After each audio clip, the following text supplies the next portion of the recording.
அனைவருக்கும் வணக்கம். அழகன் முருகன், தமிழ் கடவுள் முருகன், குன்றிருக்கும் இடமெல்லாம் குமரன் இருப்பார், அறுவடை வீடு கொண்டவன்.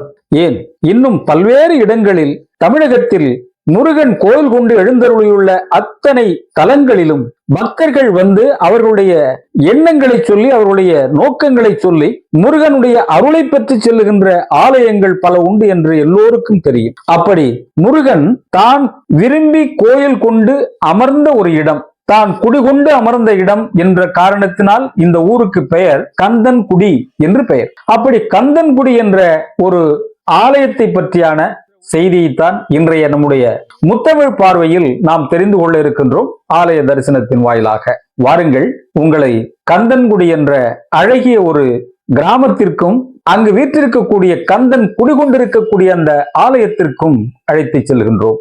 வாருங்கள், இது உங்கள் முத்தமிழ் பார்வை.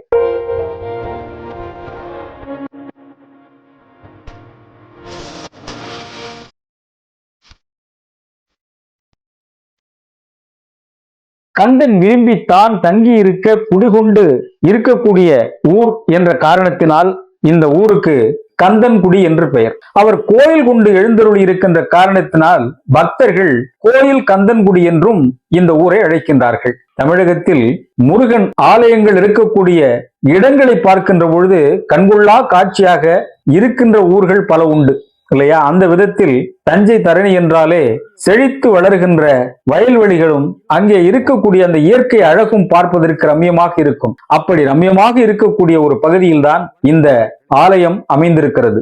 வண்டினங்கள் ரீங்காரமும் பறவைகளின் ஒலியும் இயற்கை அழகும் வயல்வெளிகள் சார்ந்த ஒரு பகுதியில் அமைந்துள்ள ஒரு சிற்றூர் இந்த ஊர் கந்தன்குடி என்று பெயர். கந்தன் தான் விரும்பி குடிகொண்ட காரணத்தினால் இந்த ஊருக்கு பெயர் கந்தன்குடி என்று சொல்லுகிறார்கள். அது மட்டுமல்ல, இந்த கந்தன்குடி என்ற ஊருக்கு தேன்காடு என்று பழைய காலத்தில் பெயர் இருந்ததாக சொல்லப்படுகிறது. வடமொழியில் மதுவனம் என்று அழைக்கப்பட்டதாகவும் சொல்லப்படுகிறது. காரணங்கள், மலர்கள் நிறைந்து பூத்து குலுங்குகின்ற சமயங்களில் அந்த மலர்களிலிருந்து ஒழுகுகின்ற தேன் நிரம்பி இருந்த காரணத்தினால் இதற்கு தேன்காடு என்று அழைக்கப்பட்டதாக சொல்லப்படுகின்றது. அத்தனை அழகு மிகுந்த ஊர் இந்த ஊர். அப்படிப்பட்ட ஊரில்தான் கந்தன் குடிகொண்டு அமர்ந்து பக்தர்களுக்கு அருள் வழங்கி கொண்டிருக்கின்றார். அந்த ஆலயத்தை பற்றியான, அந்த ஆலயத்தில் உள்ளிருக்கக்கூடிய சந்நிதிகளை பற்றியான இடங்களை எல்லாம் பார்ப்போம்.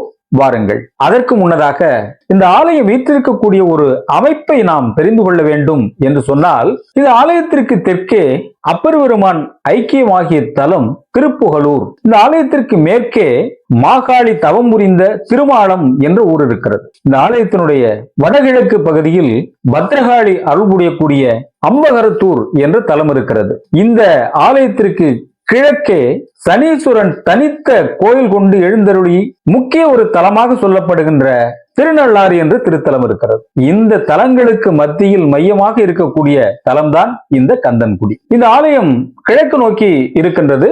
ராஜகோபுரத்தை கடந்து மண்டபத்தை தொடர்ந்து நாம் உள்ளே செல்லுகின்ற பொழுது மிக உயரமாக இருக்கக்கூடிய கொடிமரத்தையும், அதை அடுத்து பலிபீடத்தையும், அதை அடுத்து ஐராவதத்தையும் நாம் பார்க்க முடியும். அந்த இடத்தில் பக்தர்கள் எல்லாம் தங்களுடைய வேண்டுதலை நிறைவேற்றுவதற்காக அங்கே தீபம் ஏற்றி கொண்டிருப்பவர்களையும் நம்மால் பார்க்க முடியும். அவரவர்கள் வேண்டுதல் நிறைவேறுவதற்காக அவர்களுடைய எண்ணங்களை அங்கே சொல்லி தீபங்கள் ஏற்றுவதை நாம் கண்ணார பார்க்க முடியும். அப்படிப்பட்ட ஒரு இடமாக இந்த இடம் இருக்கிறது. இத்துடன் வடக்கே யாகசாலையும், தெற்கே விநாயக பெருமானும் வீற்றிருக்கின்றார். அவரை அடுத்து வாகன மண்டபமும் மடைப்பள்ளியும் அங்கு இருக்கின்றது. அடுத்த பிரகாரத்தில் நாம் வருகின்ற போது இந்த ஆலயத்தினுடைய ஸ்தல விருட்சமாக இருக்கக்கூடிய பன்னீர் மரத்தையும், அதன் அருகில் இருக்கக்கூடிய ஐராவதீஸ்வரரையும் நாம் தரிசிக்க முடியும். அவரை தரிசித்து வலமாக வருகின்ற பொழுது வடக்கே விஸ்வநாதனும் விசாலாட்சியும் வீற்றிருக்க தனி சந்நிதியில் பக்தர்களுக்கு அருள் வழங்கி கொண்டிருக்கின்றார்கள். அவர்களை வணங்கி நாம் வருகின்ற பொழுது அங்கே சண்டிகேஸ்வரரை தரிசித்து விட்டு கிழக்கு நோக்கி நாம் வருகின்ற பொழுது மேற்கு நோக்கி பக்தர்களுக்கு அருள் வழங்கி கொண்டிருக்கின்றார் பைரவர் பெருமான். இவர்களையெல்லாம் கடந்து நாம் ஆலயத்திலேயே தேவசேனாவுக்கு தனி சந்நிதி இருக்கக்கூடிய ஆலயம் கோயில் கந்தன்குடி என்ற இந்த ஆலயத்தில் மட்டும்தான் என்பதை நாம் இங்கே பார்க்க முடிகின்றது. அந்த தேவயானையை பார்க்க முடிகின்றது. இத்தனை சிறப்புகளையும் இந்த இரு பிரகாரங்களை சுற்றி வருகின்ற பொழுது நம்மால் பார்க்க முடிவதோடு மட்டுமல்ல, உள்நோக்கி வலப்புறமாக செல்லுகின்ற பொழுது அங்கே அன்னை தேவயானை கண்டு அதை அடுத்த இடத்திற்கு, அதாவது மகாமண்டபத்தில் பார்க்கின்ற பொழுது நடராஜரை நாம் பார்க்கலாம். நடராஜர் சபையும் அதனை அடுத்து ஸ்தான மண்டபமும் அங்கே இருக்கின்றது. அதனை அடுத்து அர்த்த மண்டபமும் உள்ளது.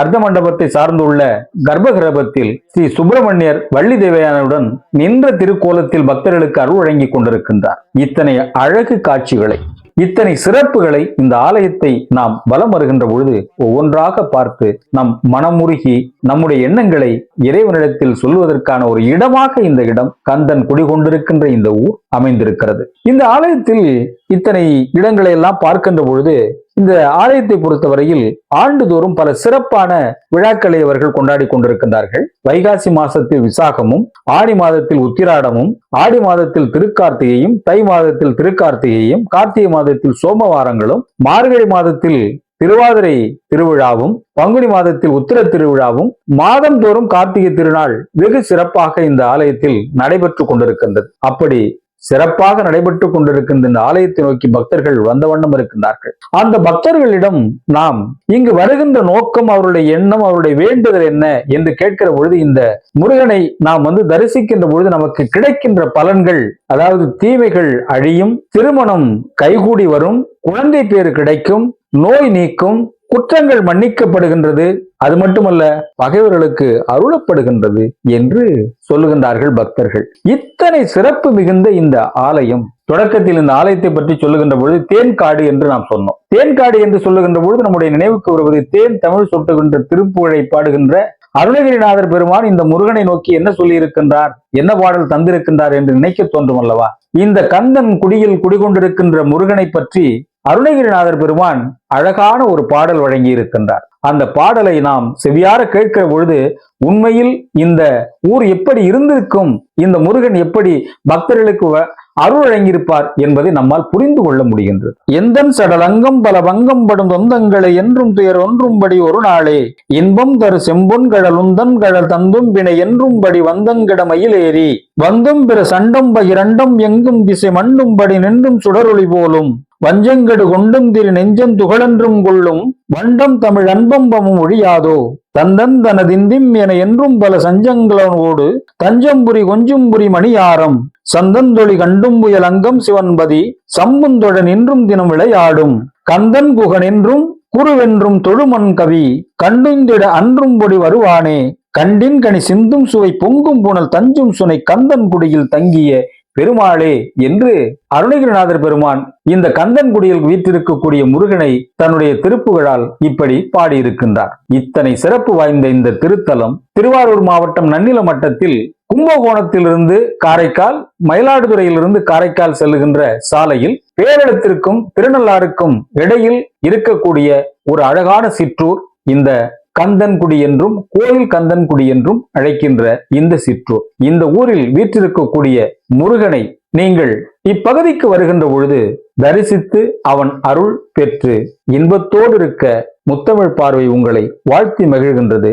நண்பர்களே, நம்முடைய முத்தமிழ் பார்வை சேனலை லைக் பண்ணுங்க, ஷேர் பண்ணுங்க, சப்ஸ்கிரைப் பண்ணி ஆதரவு தாருங்கள். உங்களுடைய ஆதரவால் இது போன்ற பல இடங்களுக்கு சென்று நேரடியாக அந்த ஆலயங்களை பற்றியான செய்திகளை உங்களுக்கு தர முடியும். மீண்டும் சந்திப்போம். அதுவரை உங்களிடமிருந்து அன்பு வணக்கம் கூறி விடைபெறுகின்றேன். நான் உங்கள் அன்பின் மாங்குடி கே. முத்தமிழ் செல்வன். வணக்கம் நண்பர்களே.